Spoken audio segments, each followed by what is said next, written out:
in celebration of Black History Month, we bring you the Faculty of Color panel sharing our stories. And so, if you were able to attend the student version of this awesome event, it was a great discussion, which I thought served as a great segue into this week's discussion with our faculty sharing their own stories of their journeys through whether it's their academic journey and how they came to be in their current roles and current professions. So, to start, to introduce myself, I'm Dana Baker. I'm faculty with the Department of Clinical Laboratory Sciences, and I had the awesome opportunity of co facilitating the Faculty of Color Affinity Group known as FOCUS. And this is one of our first events that we're hosting, so pretty excited about that. As far as my intersectionality, as I will shortly ask our panelists to share as well, I'm Black, African American, born and raised in Southern California. So I have a mixture of a laid back Cali vibe with my Southern accent that trickles out every now and again. My parents are both from the South. And so my dad was a Navyman, or he was a serviceman in the Navy rather. And so that's how they ended up in California. And I ended up continuing my upbringing, I would say, in the South in Atlanta, Georgia. And so hence my blended background. I am one of the first in my family to go off to college. Definitely one of the first to obtain a graduate degree, and one of the few that's in a healthcare profession. So I'm a medical laboratory scientist by profession, and I think the first professor in my family altogether. Now I think about it. But to introduce our other awesome faculty that will be a part of this panel, I'll be serving as moderator. But we have Dr. Crystal Lumpkins, and I'll ask you to introduce yourself.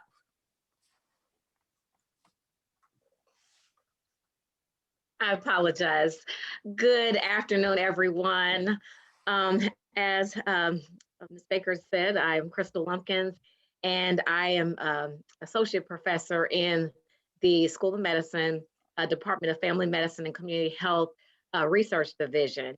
And so my intersectionality, African American, also a wife, a mother of three, and PK. So I don't know if you all know what that means, but that's a preacher's kid. So was very much church was a huge part of my upbringing, from the Midwest, but parents from the South. So was immersed into a lot of that culture as we visited our grandparents in the summers. And my father also was a Navy man, so also had a lot of stories, heard a lot of stories, military stories. And I'm trying to think of anything else, but very much so really excited about this panel. My research area is in cancer communications, and feel very blessed to be a part of our research division, which has several perspectives that address patient health. Awesome, thank you. And next, I would like to introduce Dr. Moore. Dr. Moore, if you'll share with us, introduce yourself, your role, your profession, and your intersectionality.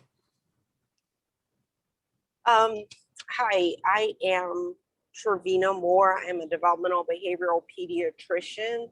I am new to KU as of 2018.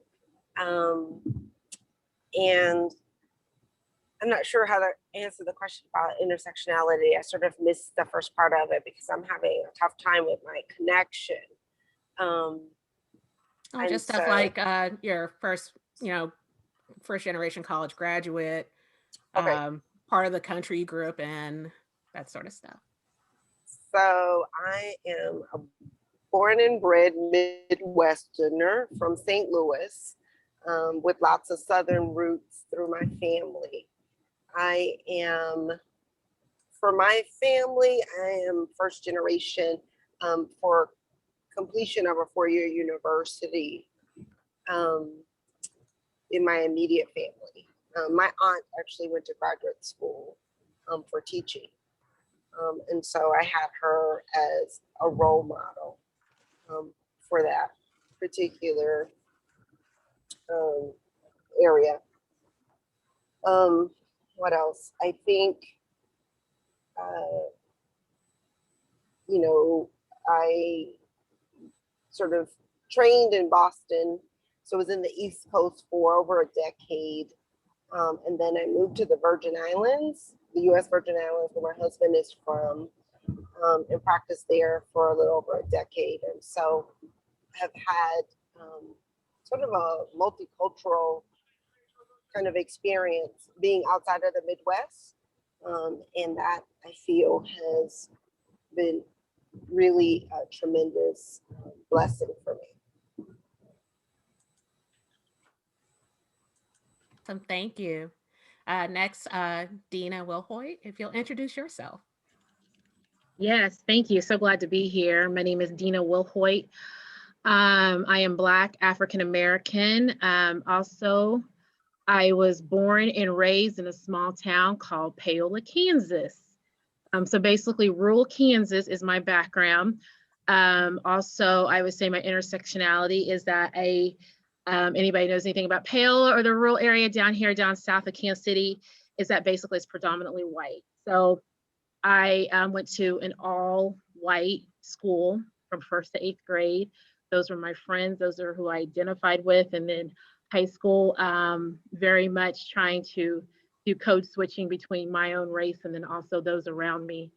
Also, I think part of my intersectionality and just I think being a Black in a rural, predominantly white is just trying to form your own identity and form your own relationships. And those of you who, I don't know if you're familiar with the story of Alonzo Brooks that was featured on Unsolved Mysteries, the Black male from Topeka that was body was found in Lynn County, Kansas, and of course Lynn County or Lacing, where this occurred, is only maybe 15 to 20 minutes from me.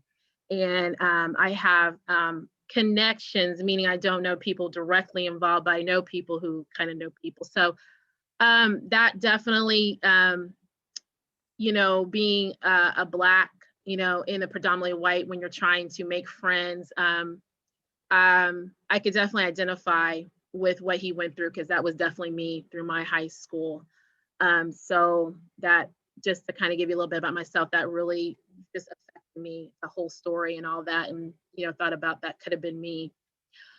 So I also have to agree with Dr. Lumpkins. I'm not a PK kid, but definitely was raised in the church, and spirituality is very much a part of me, where really your pastors are your spiritual parents as well. So when I also talk about my mom and dad, I also talk about my spiritual mom and dad. So they're a big part of my life as well. So definitely identify with that. Oh, I'm sorry, I'm from the School of Nursing, clinical assistant professor. To tell you why I'm here, a clinical assistant professor with the School of Nursing, and I've been here since 2016. Thank you. Oh, thank you. And I could actually relate to that, especially upbringing wise. I grew up in a predominantly Mexican neighborhood. Although we were pretty diverse, we had a sprinkle of just about everyone. But I was definitely one of the only Black kids in most of my grades, if not in my classes. In some instances, the entire school. So it definitely shapes you, your beliefs, your attitudes, and all of that into the person that you grow into. So that's great. And our last panelist to introduce, Dr. Frances Yang. Thank you, Dana. Everybody's probably wondering why I'm on this panel, but okay. Well, I help with I'm help with part of the faculty affinity color for supporting all the faculty here at KU Med Center, and I am a research associate professor in the School of Nursing. I have just this privilege of being with everyone. And I'm actually a third generation Pacific Islander descent, indigenous to the Pacific Island. I am a first generation PhD. I am a skip generation healthcare, working in the healthcare. So my grandfather was a medical doctor. And so he immigrated to the United States. I'm really privileged. I really feel very privileged and honored to be here today. We're so happy to have you here today. And then even in Francis and I meeting, we found out that we had intersectionality.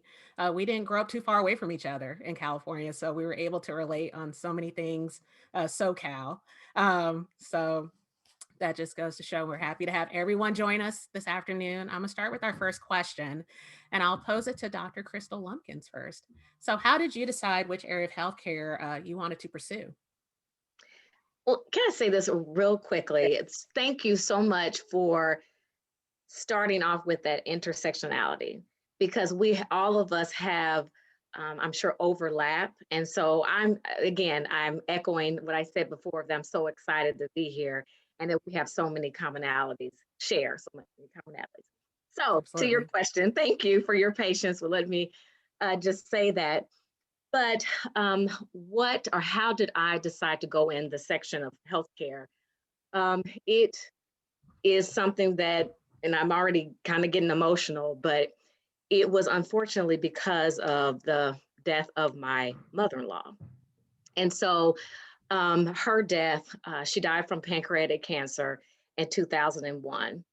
And right along the same time, my aunt was diagnosed with breast cancer. And so I just was just witnessing so many deaths and so many incidents of breast cancer and other types of cancer in my family. And as I mentioned, I was a PK and very immersed into just a faith community. um, I remember as a child going to not my family seeing them suffer, but other people suffering. My father would take me. And so those experiences as a child, and then leading up to the death of my mother-in-law, who was like my mom, like my second mother, it was devastating. And so at the same time, there was a kind of a confluence of factors here.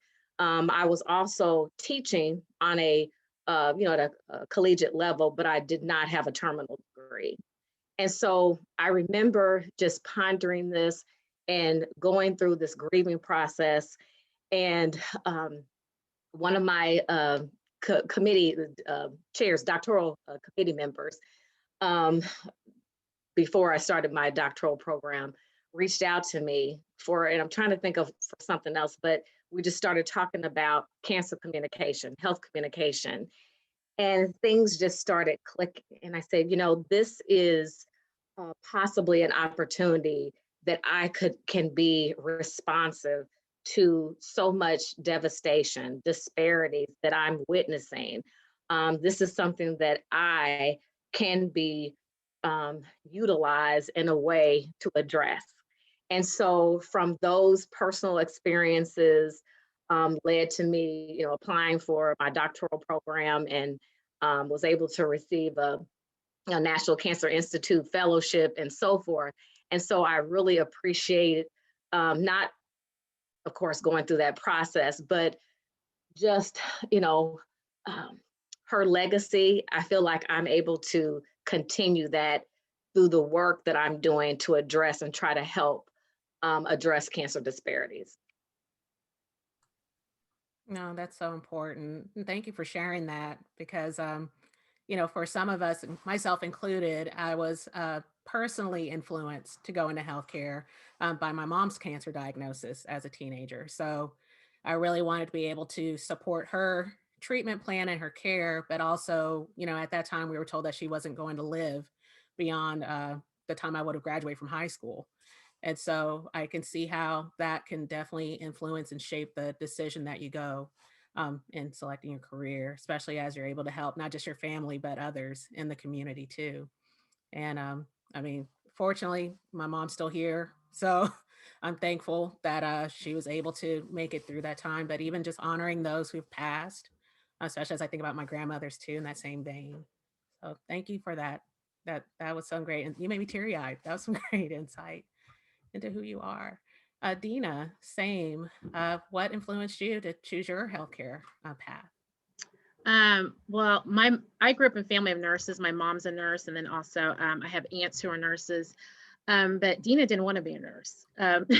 Dina thought she was going to be a psychologist or be, a medical doctor. And so I was definitely a career college student trying to find my way.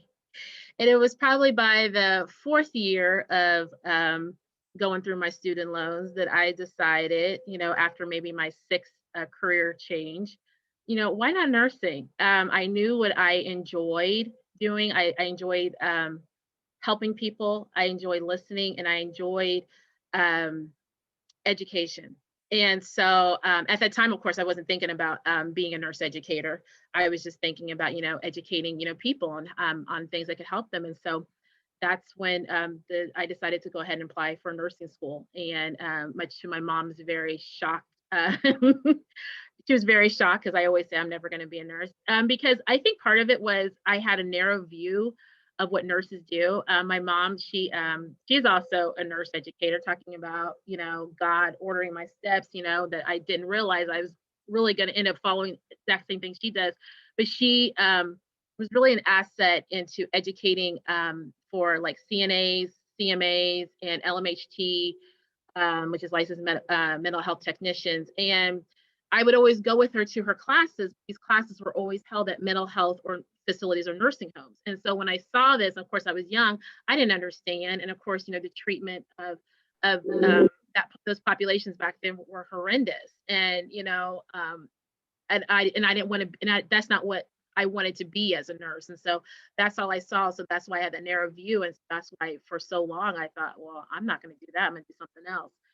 And so really I just decided, why not do nursing finally after all those years of, spending my money in college. And so that's why I finally decided to go into nursing. And I happened to apply at both KU and St. Luke's, and God opened the door for me to get into both. But I was like, well, let me just go ahead and go to KU. And it's just been doors open, just the favor of God, I believe, just every step of the way. From where I started back in 2000, I got my BSN, I got my master's, and then now I'm teaching. So thank you. Awesome. No, thank you for sharing that. I come from a family of nurses as well, so I kind of went a different direction, but still in healthcare. Makes for good dinner conversation. Dr. Francis Yang, how did you choose your path? So I have been part of a family that has lived pretty long years. And so I was really interested in gerontology, which is the study of aging. And so I decided I would very early on for undergraduate become a gerontologist. So I I really saw people growing older, living longer. It just seemed like that was the future. How will we be working with older adults? How do we communicate? How do we serve older people? And they have so many wonderful stories to share with us and give us their wisdom. And so along the way, I discovered epidemiology. And so at Harvard Medical School, I was a postdoc in epidemiology through the NIH T32 postdoctoral fellowship program. And so with that, I really wanted to understand how medical comorbidities affect how diagnoses were made, because so many older adults have more than one health condition that it might look like one certain type of health condition, but we need to treat multiple ones or target the specific one. So I think that was really interesting to me. And so I also developed different types of methodology to be able to really do that type of research. So one of the areas of my expertise is psychometrics, which I always say is really the basic unit of public health, is being able to know how you are measuring something and to do it in a valid way.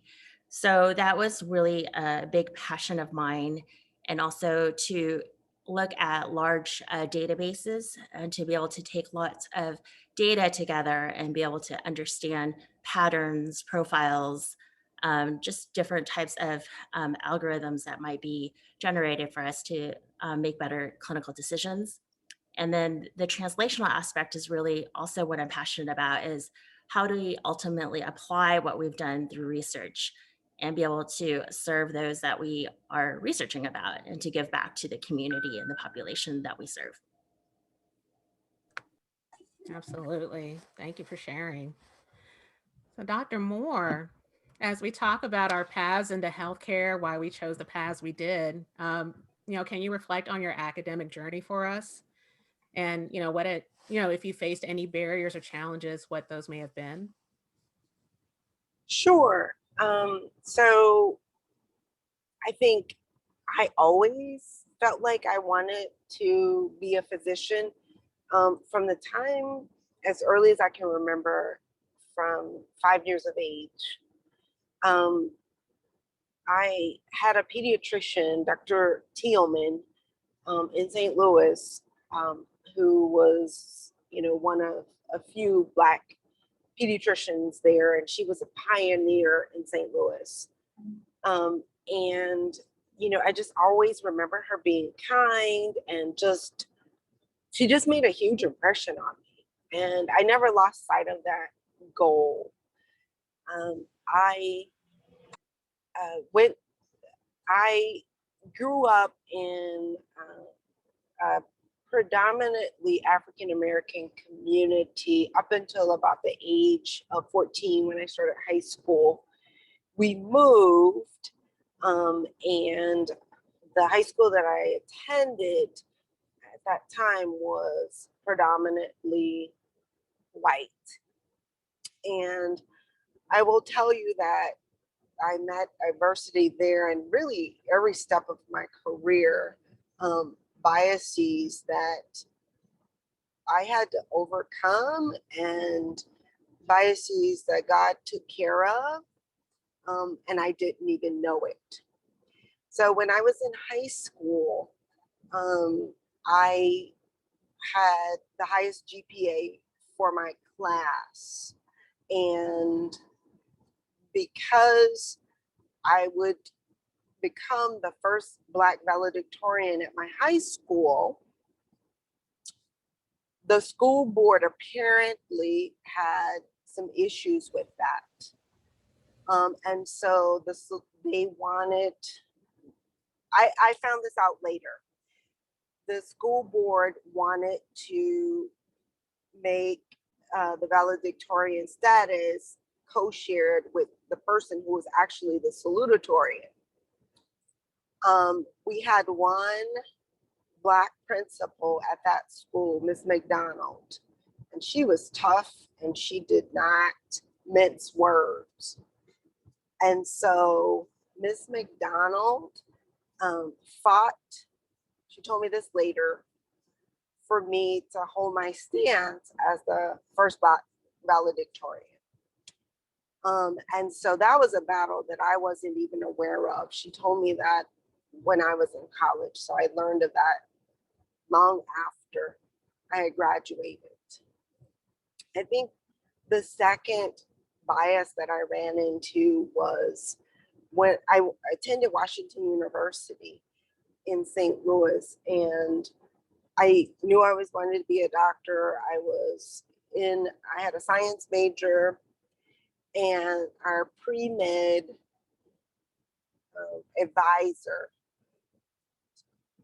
at that time, when I went to ask for advice and counsel about medical school and places that I should apply, I had my list. Washington University was included, but I had lists on the East Coast and to some very high achieving schools.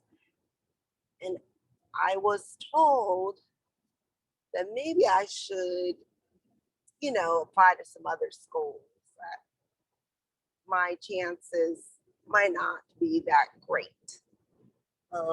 Getting into some of these other universities. And I don't like no.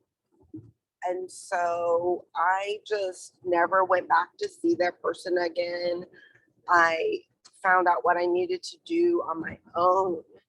And I, applied to medical school, got into several, chose to go to Harvard Medical School, and, was successful and graduated without any issue. And I will say that because I was so focused minded on getting to medical school, I actually matriculated to medical school without having completed my undergraduate degree. And I was accepted without it. I had all of the credits and the requirements. And with God's grace, I was able to arrange with Washington University to use my first year of medical school courses to complete the credits that I needed to in order to get my degree. So I went back the next year and I graduated with my class. And so, and then I have another incident that I could tell you about at medical school. And so I don't want to bore you with all of that, but I will say there have been many times where I have felt that people have put me in a box and said, you cannot do any more than this. And I've always just tried to put that behind me, be confident in the talent that God has given me, and move forward in a direction that I feel God has been leading me. And so all of that to say, I've had a great journey. I've met lots of interesting people along the way, and have felt the grace of God on me every day. The last thing I will say is that I met other people who had been steeped in the tradition of Christianity, one of whom was my classmate. And at his church, there was an elderly woman called Mother White who would pray for us for our exams, for us to be successful in school. And she, we always knew that she was behind us. And so recently he sent me a message and said, pray for Mother White because she's in the hospital. And I was just so overwhelmed that this woman who didn't know me, just knew me through my colleague, was praying for me to be successful, to finish what I had started.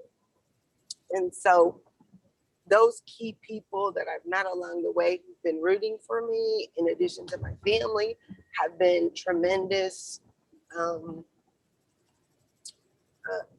in helping me stay grounded and stay focused.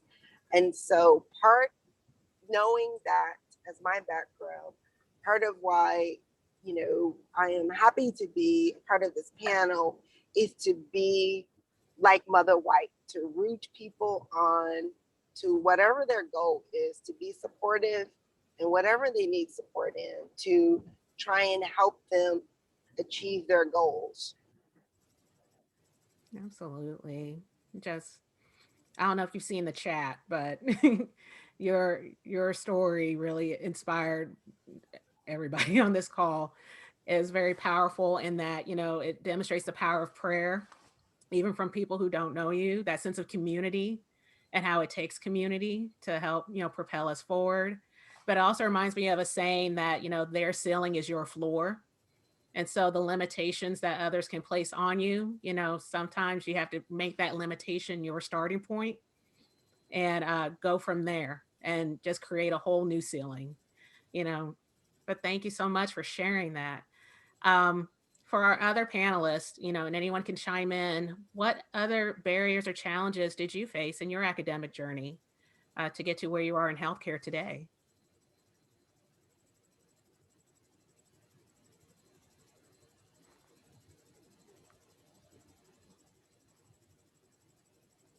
And I can I think open we're that. all a little bit hesitant to go after that powerful story. Go ahead, It's Dr. hard to Lumpkin. follow up.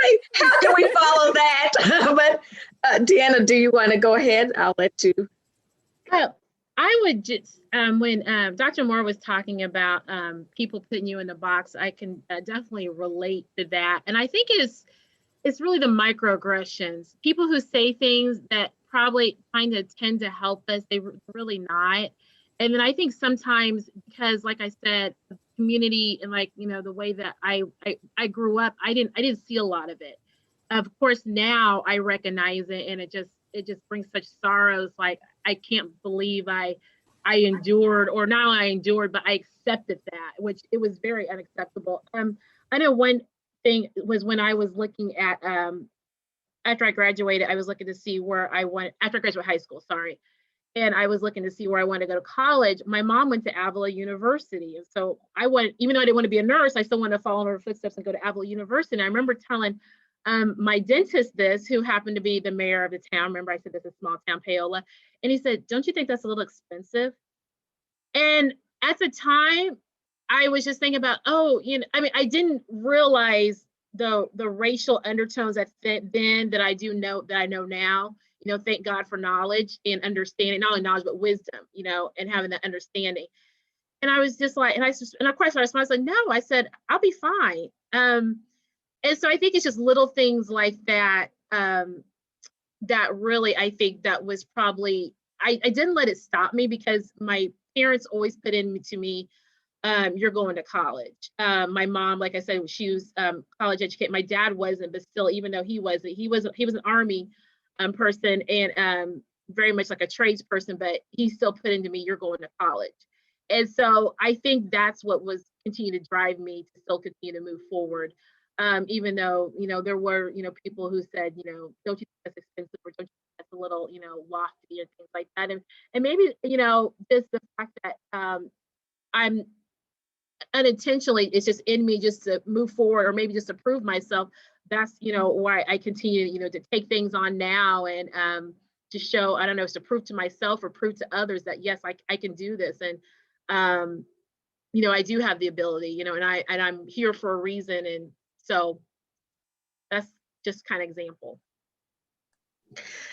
Yeah, I'll chime in here and say those microaggressions, did not even know, what that, I mean, I knew what they were, but I know, the terminology, this was like years ago, but I can remember a doctoral student, and then as a assistant professor in another institution, being told just things such as, well, you really don't need to get your terminal degree. Why do you need to do that? Other things as being a mother, wow, it would be a miracle if you are able to be successful as a researcher. And so some of these comments were, of course, they were troubling. And I have to admit to all of you that many times I did, as a doctoral student, I wanted to give up. I said, this is ridiculous. I have 2 kids, 3 and 6.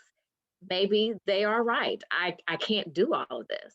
And so it was, my faith, also my network, like the Mother Whites. It wasn't Mother Whites, but it's mothers on the motherboard, and my family really standing in the gap for me and praying for me, and me just recognizing who I am. And I had to just remember my worth and my value, and not to let others tell me my value. And so it was. I see in the chat about the church saying amen and coming to Jesus. I think I can say that in this setting moment I had. But I tell you, I just, again, connecting with other people with like-minded, also outside of my family, other moms. So we talked about intersectionality. I mean, it seems at some points just being a mother, it was almost as if I should be ashamed of being a mom and going back to school, because this is my second career. So some of you don't know, but I used to be on air. I was a broadcast journalist. I know that's kind of like, wow, she's going from that to the medical field, but this is my second career. So it was ageism. I'm thinking, wow, I'm too old. I'm too old to do this. This is foolishness. but I knew what was compelled to do. It was going back to the opening statement I made about why I was led to do this. And that my support, my faith, all of that was so important to say this, all these negative things, I need to throw that out and I need to continue to do the work that I know I was called to do. Absolutely. And that even makes me reflect on, like my journey. And I think about I had a younger sibling at home, and my older sister rather, has autism. So that's another part of my intersectionality. So for me, in my mindset, failure was never an option. And I could never accept a no, because in my thoughts, it was, I have to be successful. I have to succeed. If my mom is sick and she's potentially dying, that's going to be a lot for my dad. I don't know how he's going to handle or process that. And then also looking at 3 daughters to care for. So I didn't want to be a concern or a worry for my parents, which sounds crazy even saying that now as a parent myself. I'm always going to worry about my children. So even when they're adults, I'm still going to worry. But in my mind, that's the way I processed it. I don't want to be a concern or a worry for my parent. So I can't fail. And even if I'm the first at it, I'm going to complete the goal and obtain that goal. So I could be a support back to my family. And so just the things that we shoulder, like you don't think about it till later on in life, or the things that carry you, even though it may have pushed you through, just reflecting back on that as a student, I'm like, man, that was a lot to carry as a 20 something year old. And so, but in thinking about that and in preparing for the journey, Dr. Yang, can you share with us, what you wish someone would have told you in your journey to better prepare you for where you are now? Well, I think one word is perseverance. So all of us, it sounds like, have been doing that, and that is the word for all the graduate students and everyone who is just trying to meet a goal. You will get there. Just keep enduring. It's a marathon, so pace yourself and just keep going day by day, or minute by minute. And especially during this time where we're in the midst of a pandemic still, I think that's especially important because kind of our days just merge our time. It's so easy to kind of lose track. And I think that that is one thing that I keep finding to be truth. I was just reflecting upon my mentees of students that I've either helped with their projects or their program, their degrees. And I looked up and I didn't even realize this 90% of my mentees were really diverse, Black, Latino, Asian American. And so, and among them, 80% were Black African American. So I started with a high school student who was Black African American in Boston. And my last PhD student that I worked with in Augusta, Georgia, was also Black African American. And just looking at that trajectory of what they've been through, it all comes down to just perseverance. There's challenges related to not only the work that you have to do to get your degree, but also research is almost sometimes endless because you don't know if your hypothesis will actually be true, and or what you will actually find when you test it. So and then at the end of the day, there's other personal professional obstacles that might come in the way that probably shouldn't be there, but inevitably we face them. So again, like that's the word that I would say is one word that I sometimes have forgotten, but yeah, so perseverance. Absolutely. Dina, what do you wish someone would have told you or said to you to prepare you for where you are now? Um, I think I don't know if it's about what someone would have said. I really, I guess maybe it's just the lessons that I've learned. And I'm sorry, Dana, if I'm taking going a different direction. I've had a lot of words of wisdom installed in me. It's just me making up my mind and getting out of the imposter syndrome and to believe that I am here for a reason. I think when I know I definitely came, to the role of faculty, maybe I could definitely speak to that. I, came from, the organization work environment where, it was like such specific training. They take nurses by the hand, they take, students by the hand. They said, this is how you do it.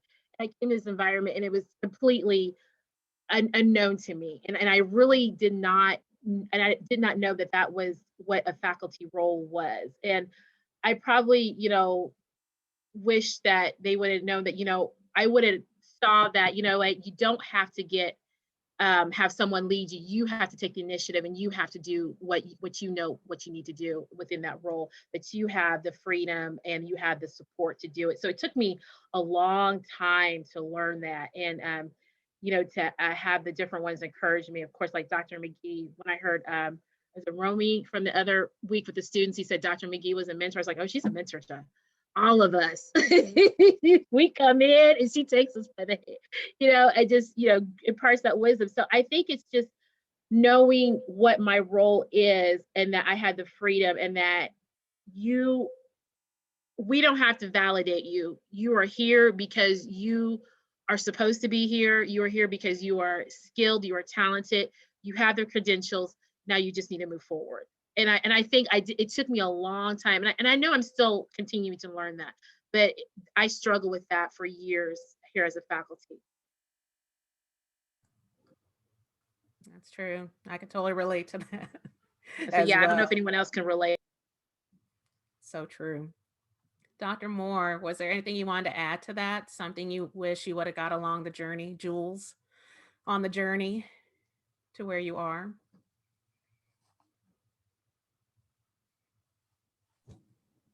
Uh, I think I'll be frank.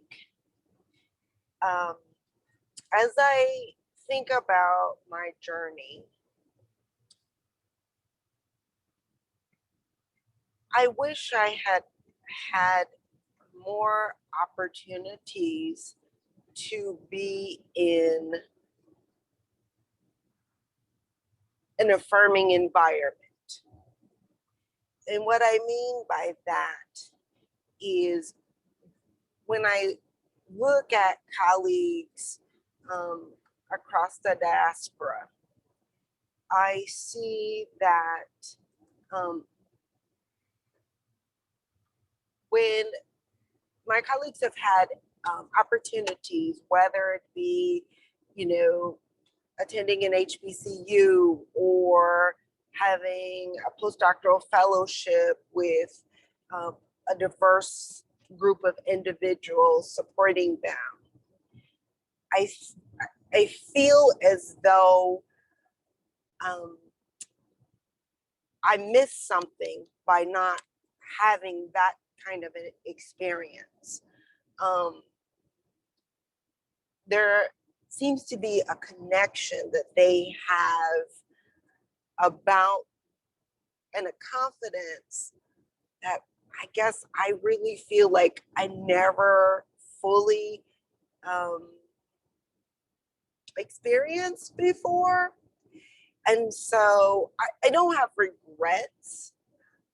I think I just wish I would have had more of that opportunity. And in some ways I did. I was a member of Inroads in St. Louis. So if any of you know about that program, it was a program to prepare African American youth to step into corporate America. So it would teach sort of hidden rules, hidden information that flowed readily to majority populations that didn't necessarily flow so readily to those of us who were students of color. And I think that was an affirming experience for me and helped me realize that, you know, I could do anything. I could shoot for the stars. And, you know, I had a research job in the summer working for a pharmaceutical company. And, you know, that experience really sort of gave me a bird's eye view of what, you know, bench research might look like if I had become interested in it. And so I will say, that was really one of those experiences. I guess I feel like I wish I had more. I'm not sure if I can articulate it quite so well, but that would probably be the only thing. No, I thought that was spot on, because my educational experience has been the same in that, I wonder what I've missed out on and not, attending an HBCU, that more of that connection to community or that stronger sense for community, even though I feel like I still gained it in other ways, but it's definitely relatable what you just shared. Um, I know one thing that was always, I felt consistently imparted regardless, was that, you're a representation of your people, in that, if you're the first at something or the first in a program, we always had to be mindful of who may be coming behind us. And that was something else I felt like, a lot of students of color had to carry, as those torchbearers, into those programs or into those particular career paths even. And that, you're not just thinking of yourself, but you're also thinking of everyone coming behind you as well. And but with that thought being stated, I know Dina Kiwaton asked to have a word. I wasn't sure if he was still on. Yes, I am on. Yes. So, look, this has been a most inspiring session, and it is just refreshing to listen to all the stories of resiliency and tenacity in all of you. And I really applaud you for that, for all the challenges you faced, and still all the accomplishments that you have. You are role models to everyone listening. And I know this is being recorded and should be played from time to time so that people coming behind us can understand what you've had to go through to blaze the trail. The one thing I have to add, though, is I don't know if to say it's not a good uh, a good comment, but it is the truth. It has not ended. You have only just started. And I will tell you, as you rise up the ladder of your professions, you're going to face similar challenges, but in more refined ways, in more subtle ways, in ways you cannot easily identify as being discriminatory against you. So you got to step up the game and just always be one step ahead. If you look at all of the accomplishments we have been describing, and we look at the top there, still a fewer number. The question is, where did the tenacity and the resiliency stop? My advice is it should not stop. It doesn't matter what appellations you have behind your name, you still will face all the things you have described. And only the same tenacity and resiliency that has gotten you thus far will continue to propel you forward. Do understand that the battle is ours. The victory is not for us. The victory is for those coming behind us. Because the victories we enjoy today, some people before us battled for it. And we have a legacy to pass it right on by winning battles for people who are coming behind us. And they will continue from where we hand over to them. I wish you guys all the best. Thank you very much for this inspiring session. And this has been wonderful. Thank you. Thank you. Thank you for your words. And Dr. McGee, I know you also wanted to share. I did. Just real quickly, I want to thank Dr. A for his very encouraging words. And excuse the background or noise if you all hear anything. But I agree, Dr. A, the struggle, the fight is not over. We will all need to continue to try to achieve and have, we will have challenges along the way. I will be glad when the day comes where we don't have to continue to talk about Black people being resilient and having to fight for everything and going through the struggle. It would be a wonderful day when it is the same for us as it is for other people. I was someone who I expected to win at life because that is what my grandmother placed on me. There was no other choice. You will win, you will succeed. And that's what was expected of me. And that's what I expected out of myself. I would be so glad when we don't have to talk about Black people being resilient, that we are, as many other people are.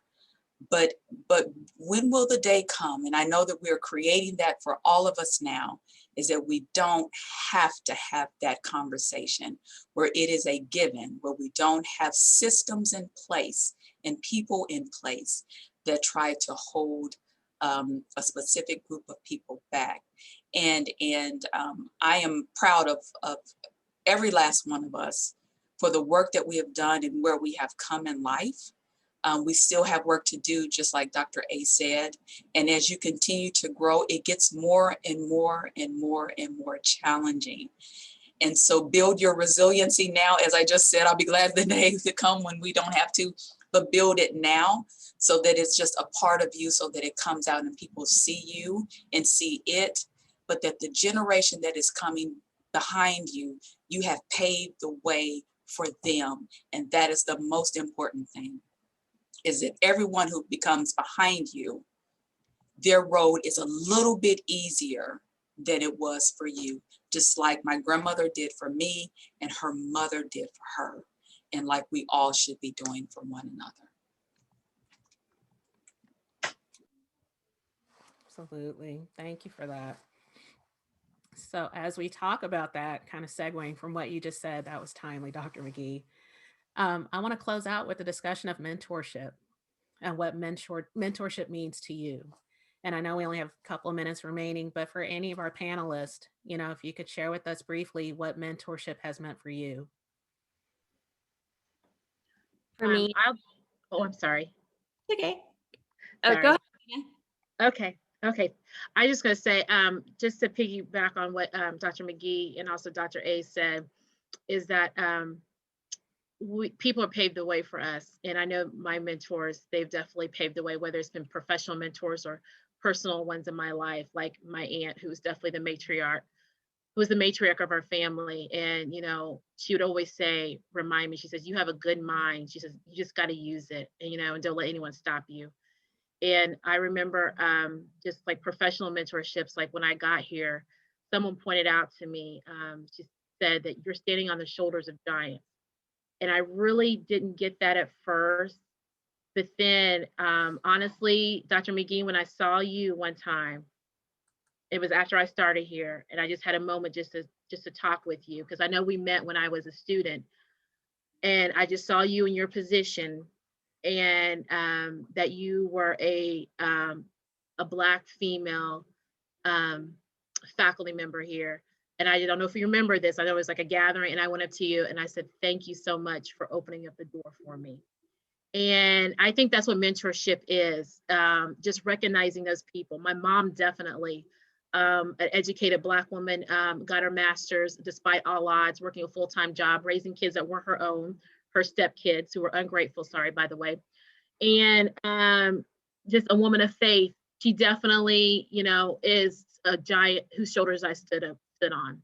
So I'm just thankful that I can be the first generation, doctorate in my family, based on those shoulders that I stood on, and people who paved the way for me.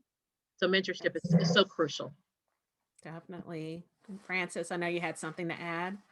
Yeah, I really want to thank both Dana and Geraldine for all of your mentorship, because I really feel like I wouldn't be here today if it wasn't for both of you. And I really thank Dr. Polivka and Dr. Denton. Both of them have been so important in my professional career thus far at the KU Med Center. And I just want to say that for those who are finding mentors, I would really think about like finding someone who recognizes what you want in your purpose in life, or your purpose in your career, your passions and your talents. All those need to intersect, and a good mentor will cultivate all of that. And I really feel very strongly about that. And that's the first thing I always ask my mentees: what are your three, what purpose, passion, and what you feel are your talents? So in any research project that is, even if it differs from mine, that is really where the direction we need to go. Wow. Thank you for that. And you pretty much closed us out with that too. That was amazing. Well, first and foremost, I want to thank all of our panelists for your time this afternoon. I know we have all kinds of competing priorities and demands on our time, but I do appreciate you taking this hour to share your stories with us. And this is just the start. This is not the end of a conversation. This is only the beginning. And I did not expect to get teary-eyed during this hour, but apparently it was needed. And so thank you all again. Happy Black History Month. May we continue this conversation, may it be ongoing. And I want to thank all of our attendees for joining us this afternoon as well. And let's just keep these conversations going. Great Thank you job, all. Dana, moderating. Wonderful job. Stellar Yeah. job, Dana. Thank you so much. Very well done. Thank you so much, Dana. Thank you all. Thank Yes, you guys. Dana, it was phenomenal. So thank you so much.